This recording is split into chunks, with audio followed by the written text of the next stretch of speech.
नमस्कार दोस्तों, EPS 95 pension धारकों के लिए इस वक्त की बहुत बड़ी खबर। जी हां दोस्तों, ईपीएस 95 पेंशन पर आज जस्टिस टीयू ललित ने सुनाया अपना अंतिम फैसला। जी हां दोस्तों, आप सभी के लिए सुप्रीम कोर्ट से पेंशन बढ़ोतरी और पेंशन की तमाम मांगों को लेकर बड़ी खबर सामने निकल कर आ चुकी है। जी हां दोस्तों, 4 पार्ट में होगी पेंशन की बढ़ोतरी। जी हां, आप सभी के लिए बहुत ही बड़ी खबर सामने आ चुकी है। तो आखिर दोस्तों, आप सभी की ईपीएस 95 पेंशन को लेकर सुप्रीम कोर्ट में क्या हुआ, सुप्रीम कोर्ट में 4 पार्ट में कैसे पेंशन बढ़ोतरी को मंजूरी दी है, आखिर ये मामला सुप्रीम कोर्ट कैसे पहुंचा था और आप सभी को कितनी पेंशन मिलेगी, 4 पार्ट कौन कौन से हैं, इसके आधार पर कौन कौन से लोगों को कितनी कितनी पेंशन मिलेगी, ये दोस्तों संपूर्ण जानकारी आज की इस वीडियो में मैं आप लोगों को बताने वाला हूं। इसलिए दोस्तों, आप इस वीडियो को लास्ट तक देखें। आप सभी के लिए सुप्रीम कोर्ट का लेटेस्ट ऑर्डर निकल कर आ चुका है, जिसमें दोस्तों जस्टिस यूयू ललित, जस्टिस अनिरुद्ध बोस और जस्टिस सुधांशु धूलिया की पीठ ने एक बार फिर से आप सभी ईपीएस 95 पेंशन धारकों के मामले को खोला था और उस पर बड़ा फैसला दे दिया है। तो चलिए दोस्तों, मैं आपको पूरा मामला क्या है, कैसे आप लोगों को फायदा होगा और पेंशन धारकों के लिए जिस बड़ी खबर का लंबे समय से इंतजार पेंशन धारक कर रही थी वह घड़ी सामने आ चुकी है। तो आखिर उन्हें क्या क्या फायदा होगा, ये हम इस वीडियो में बात करेंगे। इसीलिए दोस्तों, अगर आप पेंशन धारक है तो इस वीडियो को आप लोग लास्ट तक जरूर देखें, और अगर आप पेंशन धारक नहीं है तो दोस्तों इस वीडियो को अभी से आप छोड़कर चले जाइए, क्योंकि ये वीडियो स्पेशली पेंशन धारकों के लिए बनाया गया है। पेंशन धारक अगर आप देश के किसी भी कोने में रहते हैं, अगर आप सरकारी कर्मचारी, राज्य कर्मचारी या फिर अन्य किसी भी प्रकार के पेंशन धारक है, तो दोस्तों ईपीएस 95 पेंशन धारकों के लिए यहाँ पर सुप्रीम कोर्ट की तरफ से बड़ी खबर आ चुकी है। सुप्रीम कोर्ट के न्यायाधीश यूयू ललित द्वारा बड़ा फैसला आप सभी की पेंशन को लेकर सुना दिया जा चुका है। तो चलिए दोस्तों, हम बात करते हैं आखिर क्या क्या फैसला हुआ, ये मामला कैसे सुप्रीम कोर्ट में पहुंचा। सबसे पहले ये बात करते हैं कि आखिर जो मामला है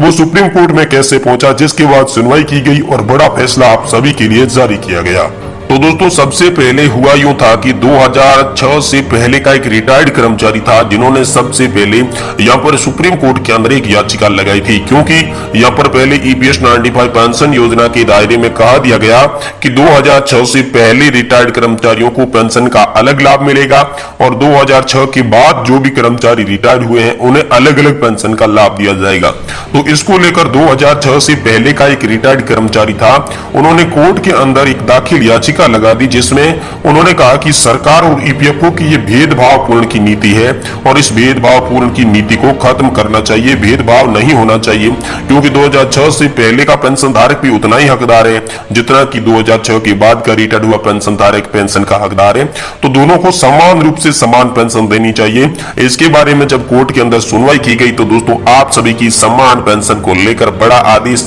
जारी कर दिया और पेंशन बढ़ोतरी 4 पार्ट में होगी, इसको लेकर भी साथ ही साथ जस्टिस यूयू ललित ने आप सभी के लिए बड़ा फैसला निकाला। तो यहाँ पर कोर्ट के अंदर सुनवाई की गई, जिसके बाद कोर्ट ने कहा कि जो पेंशन धारक 2006 से पहले रिटायर्ड हुए हैं तथा जो पेंशन धारक 2006 के बाद रिटायर्ड हुए हैं, उन सभी पेंशन धारकों को एक समान पेंशन मिलेगी और जो पेंशन के आधार पर भेदभावपूर्ण की नीति है उसे खत्म किया जाएगा, क्योंकि ये एक अनुच्छेद का उल्लेख किया जा रहा है। यहाँ पर संविधान के अंदर सबको समान पेंशन का मूल अधिकार मिला हुआ है, इसलिए सबको समान न्याय देना जरूरी है। इसीलिए मोदी सरकार या फिर ईपीएफओ भेदभाव नहीं कर सकती, उसकी रिटायरमेंट की आयु के आधार पर कोई भी भेदभाव नहीं कर सकती। इसी को लेकर जस्टिस सुधांशु धूलिया, जस्टिस यूयू ललित और अनिरुद्ध बोस की एक बार फिर से 3 जजों की बेंच गठित की गई। अब दोस्तों, आपने पहले खबर सुनी होगी कि जो 3 जजों की बेंच पहले एक बार 67 याचिकाओं की सुनवाई कर चुकी है, जिसके बाद यहाँ पर मुख्य न्यायाधीश सीजीआई चंद्रचूड़ ने यहाँ पर एक आदेश दिया था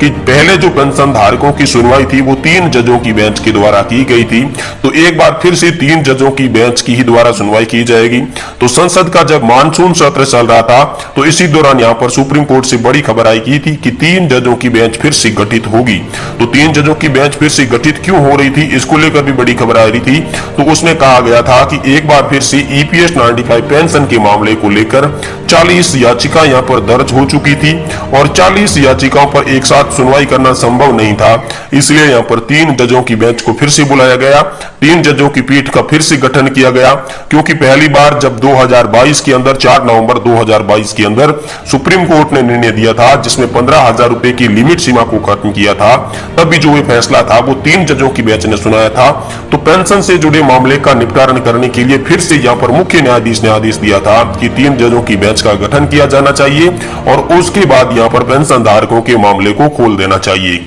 तो दोस्तों 3 जजों की बेंच का गठन संसद के मानसून सत्र के पूरा होने के बाद हो चुका था और इसके बाद यहाँ पर आप सभी की एक साथ 40 याचिकाएं जो दर्ज की गई थी पेंशन पर, उन 40 याचिकाओं पर सुनवाई होनी शुरू हो चुकी थी कोर्ट के अंदर। कोर्ट के अंदर लगातार लंबी सुनवाई चली। 7 दिन की सुनवाई के बाद कोर्ट एक्शन में आया और कोर्ट ने आखिरकार ईपीएस 95 पेंशन धारकों को बड़ी खुशखबरी दे दी, जिसमें उन्होंने सभी पेंशन धारकों को एक समान पेंशन पाने के हकदार बता दिया। साथ ही साथ आप सभी की पेंशन बढ़ोतरी को 4 पार्ट में डिवाइड भी कर दिया। जी हां दोस्तों, 4 भागों में कैसे मिलेगी। जिन्होंने दोस्तों यहाँ पर 10 साल या फिर इससे कम का यहाँ पर अंशदान किया है ईपीएफओ के अंदर, उन सभी लोगों को यहाँ पर कह दिया गया कि आप सभी को यहाँ पर पेंशन 3,000 से लेकर 4500 के बीच में मिलेगी, ऐसा आदेश जारी किया गया। यानी कि अगर अधिकतम पेंशन इन लोगों को मिलेगी तो यहाँ पर 4,500 रुपए की पेंशन मिलेगी और इससे कम ही पेंशन इन लोगों को मिलेगी, क्योंकि इन्होंने ईपीएफओ के अंदर बहुत कम कंट्रीब्यूशन दिया है,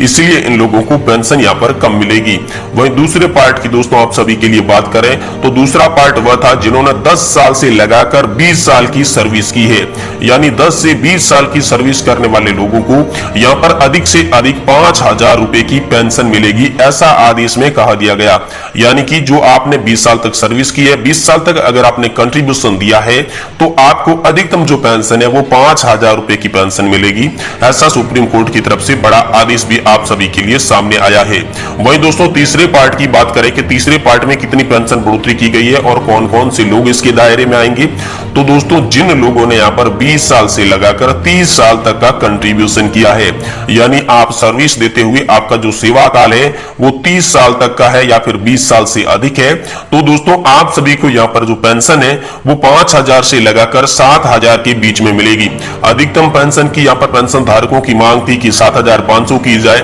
लेकिन यहाँ पर आप सभी की पेंशन पर सहमति ये बनी कि आप सभी को 5,000 से लगाकर 7,000 रुपए की पेंशन दी जाएगी अगर आपने यहाँ पर 20 साल से लगाकर 30 साल के बीच का कंट्रीब्यूशन दिया है, तो इसके आधार पर आपको पेंशन मिलेगी। साथ ही साथ जो अंतिम बार जो लास्ट आपका पार्ट, चौथा पार्ट बच जाता है आपकी पेंशन बढ़ोतरी का, उसमें यह आदेश जारी कर दिया कि जिन्होंने 30 साल से अधिक और 35 साल तक का कंट्रीब्यूशन कर रखा है, तो 35 साल तक कंट्रीब्यूशन करने वाले सभी पेंशन धारकों को 7,500 प्लस डीए दिया जाएगा। अगर उन्होंने 15,000 रुपए की बेसिक सैलरी लिमिट के आधार पर योगदान किया है तो उन्हें 7,500 प्लस डीए दिया जाएगा। अगर 15,000 रुपए की बेसिक सैलरी से ऊपर का अगर उन्होंने योगदान किया है तो उनकी पेंशन में 9,000 रुपए तक की बढ़ोतरी कर दी जाएगी, ऐसा सुप्रीम कोर्ट ने कहा। और साथ ही में 35 साल से अधिक जिन्होंने योगदान किया है तो उनकी योगदान सेवा वर्षों के आधार पर जोड़ के ही गुना किया जाएगा, जिसके बाद उनकी जो एवरेज पेंशन होगी वो 7,500 से अधिक ही होने वाली है,